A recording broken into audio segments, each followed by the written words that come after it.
नमस्कार दोस्तों, मैं आपका वीडियो कोच, स्पोकन इंग्लिश और पर्सनालिटी डेवलपमेंट ट्रेनर कृष्णा पारदे आप सभी के बीच आज एक बहुत बेहतरीन टॉपिक के साथ प्रेजेंट हुआ हूँ और आप मेरे साथ इस वीडियो में स्टार्टिंग से लेकर अंत तक बने रहिए और आपको 1 मिनट के लिए भी इधर उधर कहीं नहीं जाना है। क्यों? क्योंकि यह वीडियो आज जो मैं आप सभी के सामने प्रेजेंट करने जा रहा हूँ ये बेसिकली आपके डाउट्स पर ही बेस्ड है। आपने मेरे प्रीवियस वीडियोस में बहुत सारे टॉपिक्स पढ़े हैं और उन टॉपिक्स में दो महत्वपूर्ण टॉपिक हमने वर्ब टू बी और वर्ब टू हैव के पढ़े।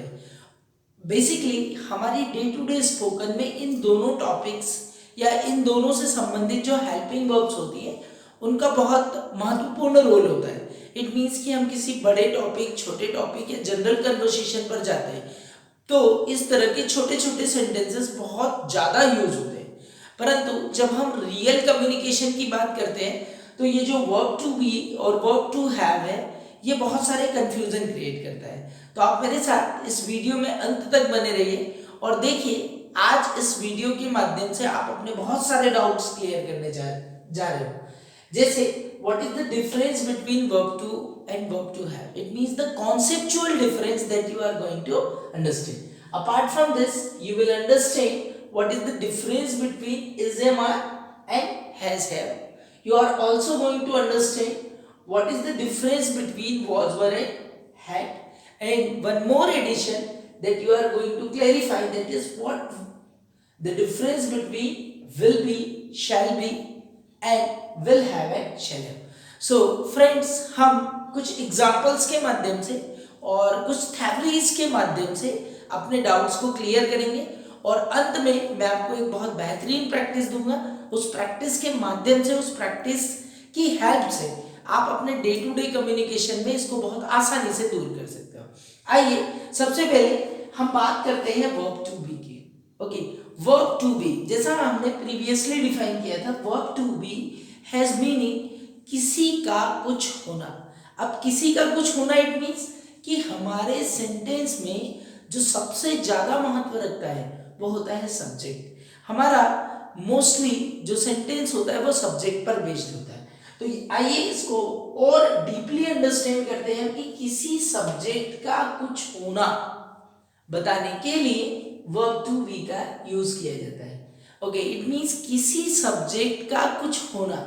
सपोज हम किसी का नाम बता रहे हैं तो आप मुझसे एक क्वेश्चन का आंसर करिए कि सपोज मुझे बताना है कि मेरा नाम कृष्णा है या मैं कृष्णा हूं, तो आप बताइए कि मैं और कृष्णा दो अलग अलग व्यक्ति हुए क्या? नो, मैं और कृष्णा एक ही व्यक्ति है। सपोज वह राम है तो वह और राम ये दो अलग अलग व्यक्ति है या एक ही व्यक्ति है? सो आइए इसको डीप लेवल पर अंडरस्टैंड करें कि जब भी हमारे स्टेटमेंट में हम किसी सब्जेक्ट के बारे में बात करते हैं और उसी का कुछ होना बताया जाता है जो एग्जैक्टली वो है, तो उस समय हम वर्ब टू बी का यूज करते हैं। देखिए हमारे पास इस वर्ब टू बी कैटेगरी में 7 हेल्पिंग वर्ब्स होती है। अगर मैं प्रेजेंट की बात करूं तो है, हूं को दर्शाने के लिए इज, एम, आर होता है। था, थी, थे को दर्शाने के लिए हमारे पास वॉज, वर होता है और होगा, होगी, होगे मींस यदि हम किसी नाउन के बारे में फ्यूचर की बात कर रहे हैं तो उस समय हमें विल बी और शैल बी का यूज करना होता है। तो आइए प्रीवियस वीडियोस में आप अंडरस्टैंड कर चुके होंगे कि इज, एम, आर का यूज किस तरह से किया जाता है, वॉज, वर का यूज किस तरह से किया जाता है। इट मींस सब्जेक्ट के साथ जो एग्रीमेंट है वो आपको क्लियर है। आइए और कुछ एग्जांपल्स के माध्यम से हम इसको अंडरस्टैंड करते हैं कि like she is a singer. She is a singer, वह एक गायिका है। अब now I am going to ask you one question कि who is a singer? She is a singer. Who is a singer? She is a singer. Okay, अब I am asking who is she? She is a singer. My two question you keep in the mind. Who is a singer? Answer is she. She is a singer. अब I am asking who is she? She is a singer. It means कि हमारा जो question है, हमारा जो sentence है वो उसी नाउन या उसी पर्टिकुलर प्रोनाउन के आजू बाजू घूम रहे हैं। इट मीन्स कि सी भी वही है और सिंगर भी वही है। आइए कुछ और एग्जाम्पल देखते हैं। I am a teacher. Who is a teacher? I am a teacher. Who am I am a teacher. दोनों का रिप्लाई एक ही हुआ कि मैं एक शिक्षक हूं। अब मैं पहला क्वेश्चन पूछ रहा हूं कि कौन शिक्षक है? क्या आंसर आया? मैं। ओके, और मैं कौन हूं? मैं टीचर हूं। सो टीचर और मैं अलग अलग हुए क्या? नो। सो इस तरह से हमारे स्टेटमेंट में हम वर्ब टू बी का यूज करते हैं। Some more examples they are there. You are a student. You are a student. आप कौन हो? एक विद्यार्थी हो। तो विद्यार्थी और आप अलग अलग हुए क्या? नो। तो इस कंटेक्स्ट में हमें किसका यूज करना होगा? वर्ब टू बी का। One more sentence is there, they are my colleagues. They are my colleagues. It means कि वो मेरे कलीग है। वे कौन है? वो मेरे कलीग है। और मेरे कलीग कौन है? वे हैं। आंसर से okay, those pens were old. Those pens were old. वे पेन पुराने थे। कौन पुराने थे? वे पेन। Understood? One answer, one question. Two different question has one answer. In that condition, you can use verb to be. Okay. That day was very nice. That day was very nice. वह दिन बहुत अच्छा था। एक और example देखिए। They were cricketers. वे लोग cricketers थे। They were cricketers.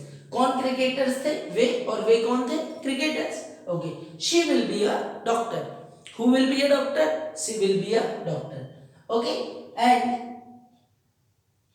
okay, again the answer is same कि she and doctor are the same. Okay, she is my cousin. वह मेरा cousin है. Okay, who is he? He is my cousin. Who is my cousin? He is my cousin. Again the same answer is there. In same way आप देखिए, apples were tasty. Which were tasty? Apples were tasty. Okay, what were tasty? Apples were tasty. Okay, how were apples? Apples were tasty. The answer is same. Apple के आजू बाजू घुमा आपका sentence. आइए देखते हैं। I shall be a good speaker. मैं एक अच्छा स्पीकर बनूंगा। We shall be together. हम लोग एक साथ होंगे। तो आइए, आया समझ में आप सभी को कि जब भी हमें किसी सिर्फ एक ही नाउन के बारे में बात करनी है और उसी का कुछ होना बताना हो, तो हम किसका यूज करते हैं? वर्ब टू बी को। और आप बने रहिए, क्योंकि अभी हमने सिर्फ वर्ब टू बी का कॉन्सेप्ट अंडरस्टैंड किया है। हमें वर्ब टू हैव अंडरस्टैंड करना है और इन दोनों के बीच में क्या डिफरेंस है ये भी हम अंडरस्टैंड करेंगे। ओके, वर्ब टू है कि किसी सब्जेक्ट के पास कुछ होना। किसी सब्जेक्ट के पास कुछ होना। मैं और मेरा पेन, हम दोनों का कनेक्शन कैसे? कि मेरे पास एक पेन है। I have a pen. Okay, इस पेन का इस कैप के साथ क्या संबंध है? Okay, it has a cap. दोनों अलग अलग चीजें हो गई। Okay, when they come together then they become pen. It means understand हुआ कि जब हमारे सेंटेंस में आने वाला सब्जेक्ट और ऑब्जेक्ट दो अलग अलग, दो डिफरेंट एंटिटी होती है, तब हम किसका यूज करते हैं? वर्ब टू हैव का। ओके, किसी सब्जेक्ट के पास कुछ होना अथवा किसी सब्जेक्ट का ऑब्जेक्ट पर अधिकार अथवा स्वामित्व होना। जैसे सपोज मुझे बोलना है कि उसे 5 साल का अनुभव है। देखिए, उसे और 5 साल डिफरेंट चीजें हो गई। अब वो तो चेंज नहीं होगा, परंतु अगले साल उसका एक्सपीरियंस 6 साल का हो जाएगा। So here what happened here कि वर्ब टू हैव में जो हमारा सब्जेक्ट होता है और ऑब्जेक्ट होता है वो अलग अलग एंटिटी होते हैं और इसमें ऑब्जेक्ट बदल भी सकता है, परंतु वर्ब टू बी में दोनों ही सेम होते हैं। ओके, कुछ एग्जांपल्स के माध्यम से हम अंडरस्टैंड करेंगे और इसके वर्ब टू हैव के अंतर्गत जो आने वाली हेल्पिंग वर्ब्स है वो हैज है, हैड, विल हैव और शैल हैव होती है। Okay, suppose I have 2 brothers. मेरे कितने भाई हैं? 2 भाई। I have 2 brothers. They have a business. वे लोग अलग हैं, उनका बिजनेस अलग है। उनका एक बिजनेस है, they have a business. She has 5 years experience. उसे 5 सालों का अनुभव है। He had a job. उसका एक जॉब था, वो अलग, जॉब अलग। My brother has lot of works. मेरे भाई के पास बहुत सारे काम थे। We shall have holiday tomorrow. हमारी कल छुट्टी होगी। It has a problem. इसमें एक परेशानी। देखिए, ये अलग, प्रॉब्लम अलग। Okay, king had big army.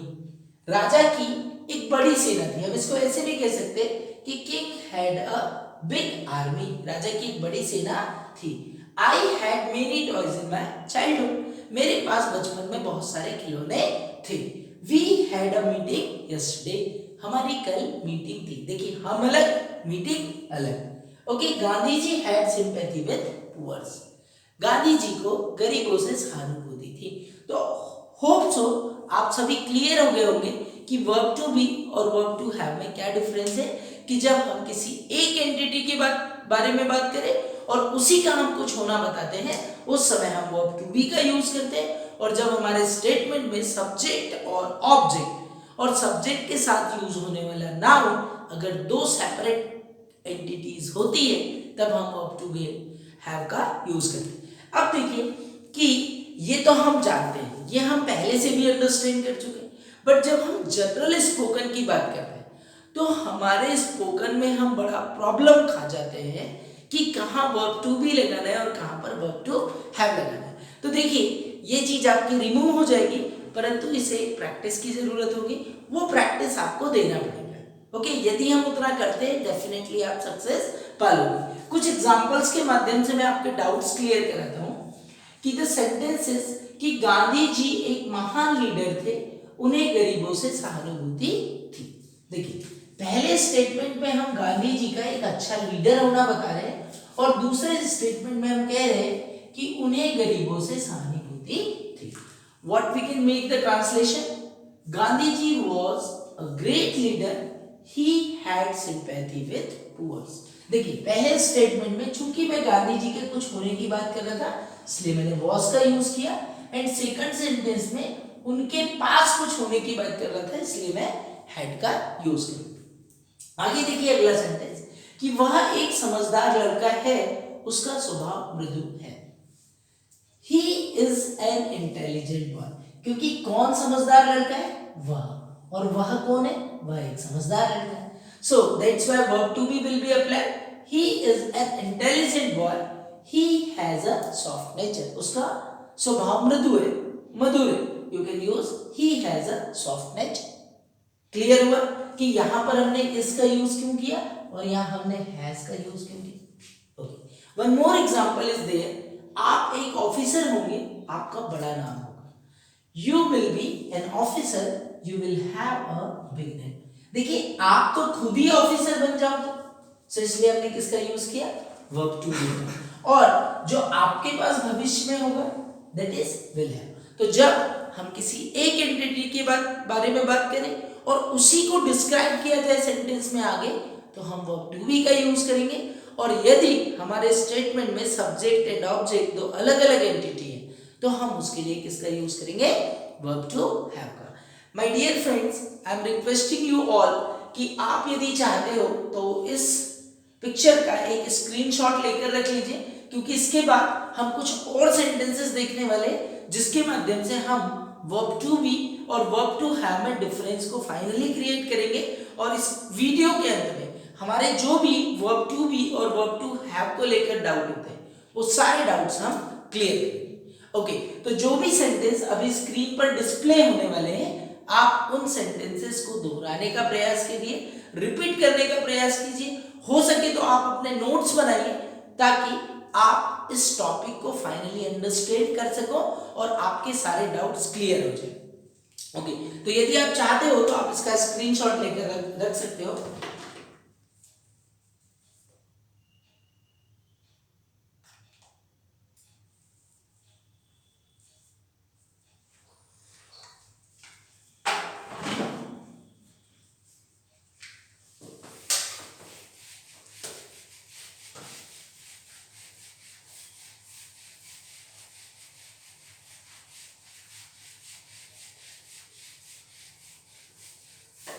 Okay, hope so आप सभी स्लाइड को देख पा रहे होंगे और इसी में हम the basic difference between verb to be and verb to have we are going to clarify. और I am sure that with the help of these sentences you are going to clarify your all doubts. Okay, so the first statement is here कि suppose वह एक राजा है और उसके पास एक बहुत बड़ी सेना है। देखिए in each and every sentence there are two parts. Okay, one part is this Hatak, and the second part is Hatak.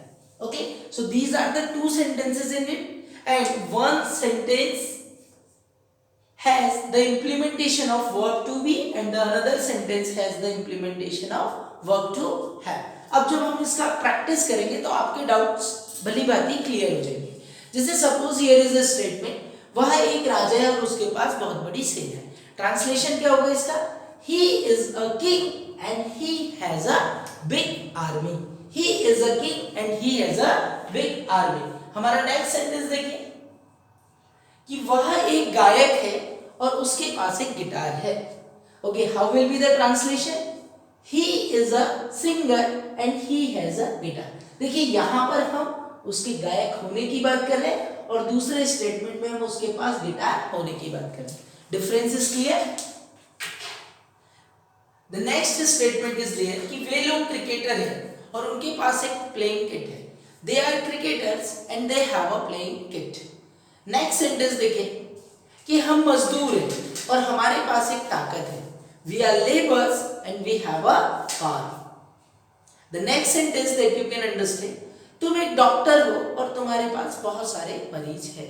You are a doctor and you have many patient. Okay, देखिए first statement में again आपके एक doctor होने की बात हो रही और अगले सेंटेंस में आपके पास बहुत सारे पेशेंट होने की बात हो रही। अगला सेंटेंस देखिए कि दशरथ एक राजा थे, उनके 4 बेटे थे। Dasharath was a king and he had 4 sons. वह एक गरीब व्यक्ति था और उसके पास गरीबी थी। He was a poor person and he had party. Next sentence that you can see, वे शिक्षक थे और उनके पास बहुत सारे बच्चे थे। वे शिक्षक थे, वे लोग कौन थे? शिक्षक थे और उनके पास बहुत सारे बच्चे थे। Again the verb to be and verb to have. Okay, so they were teachers and they had many students. One more example is there कि तुम एक एक्टर थे और तुम्हारे पास बहुत सारी फिल्में थी। You were an actor and you had many movies. Some more sentence, वह एक कक्षा थी और उसमें 100 बच्चे थे। अब देखिए वह एक कक्षा थी, यहाँ पर ही शीट का यूज ना करके आप किसका यूज करोगे? दैट का। That was a class and that had 100 students. हम किस्मत वाले थे, हमारे पास बहुत पैसा था। We were lucky, we had a lot of money. दीपक एक वकील होगा और उसके पास कई मामले होंगे। Deepak will be a lawyer and he will have many cases. अगला सेंटेंस कोशिश कीजिए, मैं एक अच्छा विद्यार्थी बनूंगा और मेरे पास नॉलेज होगा। I shall be a good student and I shall have much knowledge. Next sentence देखिए, तुम एक बिल्डर होंगे, तुम्हारे पास कई कॉन्ट्रैक्ट्स होंगे। You will be a builder and you will have many contracts. So hope so दोस्तों आप सभी को इन वेरियस स्टेटमेंट्स के माध्यम से आप सभी के डाउट्स क्लियर हो गए होंगे कि कहां पर वर्ब टू बी का यूज करना है और कहां पर हमें वर्ब टू हैव का यूज करना है। होप सो कि मेरा यह प्रयास, मेरा यह वीडियो आप सभी के बहुत काम आएगा और आपकी स्पोकन को, आपकी इंग्लिश अंडरस्टैंडिंग को, आपकी इंग्लिश राइटिंग को एक नया आयाम देगा। आप इस टॉपिक की प्रैक्टिस कीजिए। आपको यदि कोई डाउट होता है तो आप कमेंट बॉक्स में अपने डाउट्स जरूर मेंशन कीजिए और साथ ही साथ यदि आपको यह वीडियो पसंद आया हो तो आप इसे शेयर कीजिए, आप इसे लाइक कीजिए, आप इसे सब्सक्राइब कीजिए और आप इसे जितना फैला सकते हो आप इस वीडियो को उतना फैलाइए। और मैं बहुत जल्दी ही आपके लिए एक दूसरा वीडियो लेकर आऊँगा जो आपकी इंग्लिश कम्युनिकेशन को डेवलप करने में और मदद करेगा। तब तक के लिए गुड बाय।